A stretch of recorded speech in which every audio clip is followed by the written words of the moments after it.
نحمده ونصلي على رسوله الكريم اما بعد فاعوذ بالله من الشيطان الرجيم بسم الله الرحمن الرحيم رب اشرح لي صدري ويسر لي امري واحلل عقدة من لساني يفقهوا قولي رب زدني علما اللهم فقهنا في الدين اللهم انا نسألك حبك وحب من يحبك والعمل الذي يبلغنا حبك اللهم ارزقنا اخلاص الہی آمین۔ لیسن نمبر 78 سورۃ المائدہ، آیت نمبر 109 سے لے کر 120 تک، 109 سے لے کر 120 تک انشاءاللہ۔ اللہ سبحانہ تعالیٰ فرماتے ہیں یوم، جس دن، یوم سے مراد قیامت کا دن ہے، یجمع اللہ، جمع کرے گا اللہ تعالیٰ، الرسول، رسولوں کو، تمام رسولوں کو اللہ تعالیٰ جمع کرے گا کل قیامت کے دن، اول سے لے کر آخر تک۔ فیقول، پھر پوچھے گا، ماذا، کیا کچھ، اجبتم، جواب دیے گئے تھے تم۔ اللہ تعالیٰ رسولوں سے یہ سوال کریں گے، اس کی پہلی وجہ یہ کہ وہ گواہ تھے اپنی امت پر، اور اس کی دوسری وجہ کہ اللہ تعالیٰ قوموں سے ناراض ہوگا، اس لیے انبیاء سے مخاطب ہو کر پوچھے گا کہ ان امتوں نے جن کی طرف انہیں مبعوث کیا گیا تھا انہیں کیا جواب دیا۔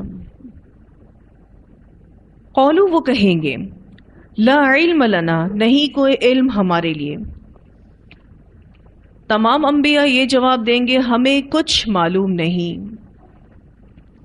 امام مجاہد، حسن بصری اور سدی رحمہم اللہ فرماتے ہیں کہ وہ یعنی انبیاء اس دن کی ہولناکی کی وجہ سے یہ جواب دیں گے، یعنی قیامت کا دن اتنا سخت اور ہیبت والا ہوگا کہ عام لوگ کیا، پیغمبر جو اللہ کے اتنے مقرب بندے ہیں ڈرے ہوئے ہوں گے۔ اس لیے جب ان سے پوچھا جائے گا کہ تم اپنی قوم کے پاس بھیجے گئے تھے تو تمہاری قوم کا کیا ری ایکشن تھا، تو اس دن کے خوف اور ہیبت کی وجہ سے وہ کہہ دیں گے کہ لا علم لنا، اللہ ہمیں علم نہیں ہے۔ ایک دوسری وجہ بھی ان کے اس جواب کی بتائی جاتی ہے، وہ یہ کہ تمام انبیاء اللہ کے ادب اور احترام کی وجہ سے یہ جواب دیں گے، کیونکہ اگر آپ کلام پر تھوڑا سا غور کریں، قولوا لا علم لنا، وہ کہیں گے نہیں کوئی علم ہمارے لیے، انکا، بے شک آپ، انتا، آپ ہی، علام الغیوب، خوب جاننے والے ہیں غیبوں کو یا چھپی باتوں کو۔ گفتگو کا یہ انداز بڑا ہی مؤدبانہ ہے، یعنی تمام انبیاء یہ کہیں گے کہ ہمارے علم کو اللہ تعالیٰ اگر آپ اپنے علم کے مقابلے میں دیکھیں تو ہمارا علم کچھ بھی نہیں، لا علم لنا، یعنی ہمارا علم اللہ کے علم کے مقابلے میں جو ہر چیز کو محیط ہے کوئی نسبت ہی نہیں۔ تیسری وجہ مفسرین یہ بتاتے ہیں کہ پیغمبر دل کا حال تو نہیں جانتے تھے، وہ تو بس صرف اور صرف اپنی قوموں کے ظاہر کو جانتے تھے، اس لیے وہ کہیں گے لا علم لنا۔ اس بارے میں تفسیر طبری میں آتا ہے، علی بن ابو طلحہ نے ابن عباس رضی اللہ عنہما سے اس آیت کے بارے میں بیان کیا ہے کہ انبیاء کرام اللہ تعالیٰ کی جناب میں عرض کریں گے کہ ہمیں تو جو علم ہے اسے آپ ہم سے بہتر جانتے ہیں، کیونکہ آپ دیکھیے کہ اللہ سبحانہ تعالیٰ ان کی قوموں کے رد عمل کو ان انبیاء سے تو اچھے سے ہی جانتے ہیں، اسی لیے یہ انبیاء کہیں گے لا علم لنا۔ پھر اس کی ایک چوتھی وجہ بھی ہے، انبیاء نے جو یہ جواب دیا لا علم لنا، وہ اس بنا پر کہ پیغمبروں کے دنیا سے جانے کے بعد ان کی قوموں نے کیا کیا وہ نہیں جانتے تھے، اس لیے وہ ایسا کہیں گے. یعنی مکمل علم نہ ہونے کی وجہ سے وہ ایسا کہہ رہے ہیں لا علم لنا. یعنی اس علم کا تعلق ان انبیاء کی وفات کے بعد کے حالات سے ہوگا، جس کا ذکر ایک حدیث میں بھی ملتا ہے. سیدنا عبداللہ بن مسعود رضی اللہ عنہ بیان کرتے ہیں کہ نبی اکرم صلی اللہ علیہ وسلم نے فرمایا میں حوض پر تمہارا میر سامہ ہوں گا. میر سامہ کہتے ہیں منتظم کو. یعنی آپ صلی اللہ علیہ وسلم نے فرمایا کہ حوض کا پانی میں تمہیں وہاں پلانے والا ہوں گا. تم میں سے بعض لوگ وہاں لائے جائیں گے، پھر مجھ سے دور ہٹا دیے جائیں گے. میں کہوں گا اے میرے رب، یہ تو میری امت کے لوگ ہیں. جواب میں کہا جائے گا کہ آپ نہیں جانتے انہوں نے آپ کے بعد کیسی کیسی بدعات شروع کر دی. اسے بخاری نے روایت کیا ہے. یہ حوض کوثر جو کہ میدان محشر میں پلانٹ کیا جائے گا، اور اس سے رسول اللہ صلی اللہ علیہ وسلم اپنی امتیوں کو پانی پلائیں گے، اور آپ صلی اللہ علیہ وسلم اپنے امتیوں کو وضو کے اعضاء کے چمکنے سے پہچانیں گے اور ان کو پانی پلانا چاہیں گے، لیکن فرشتے ان کو نبی اکرم صلی اللہ علیہ وسلم سے دور ہٹا دیں گے. تو رسول اللہ صلی اللہ علیہ وسلم اللہ تعالیٰ سے کہیں گے کہ یہ تو میری امت کے لوگ ہیں، آپ ان کو کیوں مجھ سے دور کر رہے ہیں؟ تو انہیں بتایا جائے گا کہ آپ نہیں جانتے کہ آپ کے اس دنیا سے جانے کے بعد انہوں نے کیسی کیسی بدعات شروع کر دی تھی. تو اس سے کیا پتہ چلتا ہے کہ پیغمبروں کے دنیا سے جانے کے بعد ان کی قوموں نے کیا کیا یہ پیغمبر نہیں جانتے. اسی وجہ کی بنا پر پیغمبر اللہ تعالیٰ سے کہیں گے لا علم لنا انک انت علام الغیوب. اللہ تعالیٰ ہمیں کوئی علم نہیں، بے شک آپ ہی خوب جاننے والے ہیں چھپی باتوں کو. تو کل قیامت کے دن کا نقشہ کھینچا جا رہا ہے کہ اللہ سبحانہ تعالیٰ انبیاء سے یہ سوال پوچھیں گے اور انبیاء یہ جواب دیں گے. اذ قال، جب فرمائے گا اللہ تعالیٰ یا عیسیٰ، اے عیسیٰ ابن مریم، ابن مریم، اذکر، یاد کرو، نعمتی، میری نعمت، علیکا، جو تم پر ہے، وعلی والدتک، اور تمہاری والدہ پر. اللہ سبحانہ تعالیٰ پہلے تمام انبیاء سے اجتماعی طور پر پوچھیں گے کہ ان کی قوم نے انہیں کیا جواب دیا یا ان کی دعوت کو کس حد تک قبول کیا گیا. پھر ہر نبی سے الگ الگ یہی سوال ہوگا، اور عیسیٰ علیہ السلام سے سوال جواب کو یہاں پر خاص طور پر ذکر کیا گیا ہے. اس کی وجہ یہ ہے کہ آپ علیہ السلام کی امت نے حضرت عیسیٰ کو الہ بنا لیا تھا. تو سب سے پہلے اللہ تعالیٰ حضرت عیسیٰ علیہ السلام پر اپنے احسانات کا ذکر کریں گے اور فرماتے ہیں اذ قال اللہ یا عیسیٰ ابن مریم اذکر نعمتی علیک وعلی والدتک. اور یہ قیامت کے دن اللہ سبحانہ تعالیٰ حضرت عیسیٰ علیہ السلام سے فرمائے گا. اللہ سبحانہ تعالیٰ نے حضرت عیسیٰ علیہ السلام پر بے شمار احسانات کیے. حضرت عیسیٰ پر جو اللہ تعالیٰ نے احسانات کیے اس کا ذکر قرآن پاک میں ہمیں ملتا ہے، اور مختلف مقام پر یہ ذکر موجود ہے. عیسیٰ علیہ السلام پر سب سے بڑا احسان یہ تھا کہ آپ علیہ السلام کو بغیر باپ کے جبرائیل علیہ السلام کے روح پھونکنے سے پیدا کیا گیا. آپ علیہ السلام کی پیدائش فطری طریقے سے ہٹ کر معجزانہ طور پر ہوئی تھی، اسی لیے آپ کو روح اللہ اور کلیمت اللہ کہا جاتا ہے. اس کے علاوہ حضرت عیسیٰ علیہ السلام پر اللہ تعالیٰ کا ایک اور احسان یہ تھا کہ آپ بہت چھوٹی عمر میں، جبکہ بچہ بولنا سیکھتا بھی نہیں، اس طرح سے کلام کرتے تھے جیسے ایک پختہ عقل والا آدمی گفتگو کرتا ہے. پھر اسی طرح سے آپ علیہ السلام تورات کی عبارتیں فر سنا دیا کرتے تھے. جس سے یہود کے بڑے بڑے علماء دنگ رہ جاتے تھے، حیران ہو جاتے تھے۔ پھر 30 سال کی عمر میں آپ علیہ السلام کو نبوت عطا ہوئی اور آپ پر انجیل نازل ہوتی رہی۔ باقی معجزات کا ذکر انشاءاللہ ابھی ہم آگے اسی آیت میں ہی پڑھیں گے۔ اللہ سبحانہ تعالیٰ فرماتے ہیں، اے عیسیٰ ابن مریم، اپنے اوپر اور اپنی والدہ پر میری نعمت کو یاد کرو۔ ان کی والدہ پر بھی اللہ تعالیٰ نے بہت سارے احسانات کیے، بہت ساری نعمتیں دیں۔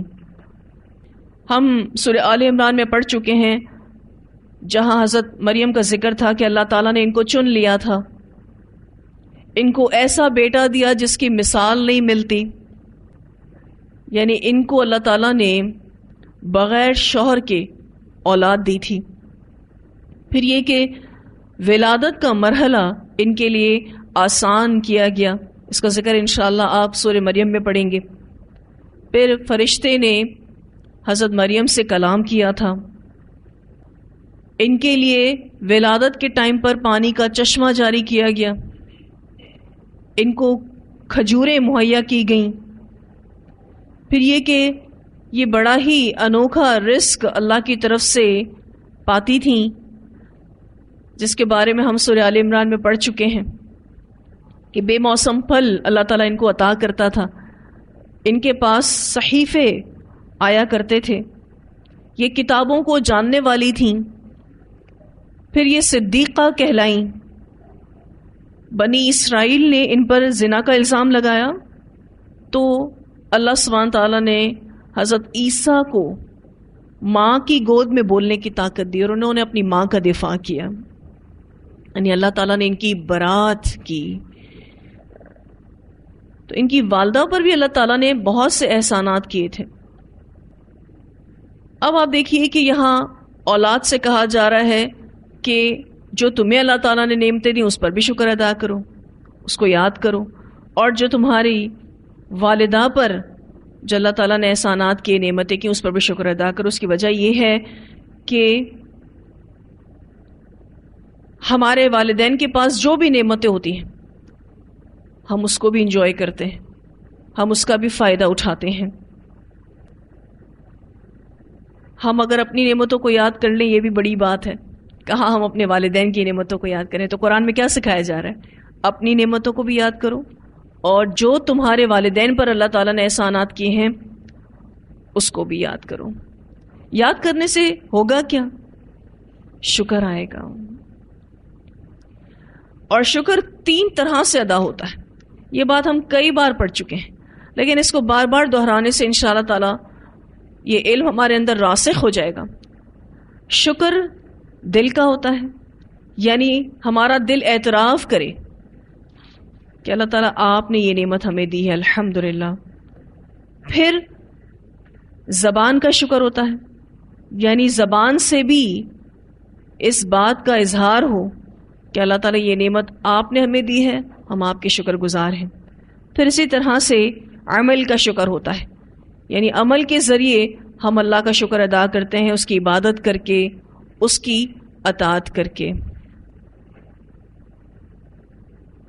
پھر اللہ سبحانہ تعالیٰ فرماتے ہیں اذ ایدتک، جب میں نے تائید کی تمہاری، بروح القدس، ساتھ روح پاک کے، یا ساتھ روح القدس کے، مراد جبرائیل امین ہیں۔ یہاں ان کو روح القدس اس لیے کہا گیا کیونکہ وہ فرشتوں کے سردار ہیں۔ دیکھیں، کسی بھی فرشتے کی مدد آنا بہت بڑی سعادت ہے، اور پھر روح القدس کی مدد آنا تو پھر کیا ہی بات ہے۔ تو اللہ سبحانہ تعالیٰ فرماتے ہیں اذ ایدتک بروح القدس، تکلم الناس، تو کلام کرتا تھا لوگوں سے، فی المہدی، گہوارے میں یا گود میں، وکہلا، اور ادھیڑ عمر میں۔ کہلا کہتے ہیں 30 سے 40 سال کی درمیانی عمر کو۔ یہ بہت اچھے سے بات کیا کرتے تھے، جیسا کہ میں نے آپ سے ابھی ذکر کیا کہ یہ بہت چھوٹی عمر میں ہی میچور ٹاک کرتے تھے، ایسے بات کرتے تھے جیسے کوئی پختہ عقل والا آدمی گفتگو کرتا ہے۔ تو یہ بھی بہت بڑی نعمت ہے کہ آپ اپنی بات کسی کو اچھے سے سمجھا سکیں، آپ وہ بول سکیں جو آپ بولنا چاہتے ہیں۔ عمومی طور پر ہوتا کیا ہے کہ ہم بولنا کچھ اور چاہتے ہیں اور بولتے کچھ اور ہیں۔ تو اگر ہم میں سے کسی کے پاس بھی یہ نعمت ہے کہ ہم اپنی بات کسی کو اچھے سے سمجھا سکتے ہیں تو ہمیں اس پر بھی اللہ کا شکر ادا کرنا چاہیے۔ ہم اگر کمیونیکیٹ کرنا جانتے ہیں، ہم اپنے جذبات کو ایکسپریس کرنا جانتے ہیں، اظہار کرنا جانتے ہیں صحیح طور پر، تو یہ اللہ کا فضل ہے۔ بعض اوقات ہم موضوع سے ہٹ کر بات کرتے ہیں اور پھر بعد میں سوچتے ہیں کہ ہم نے یہ بات کیوں کی، تو اس کا مطلب یہی ہے کہ ہمیں بات کرنا نہیں آتی۔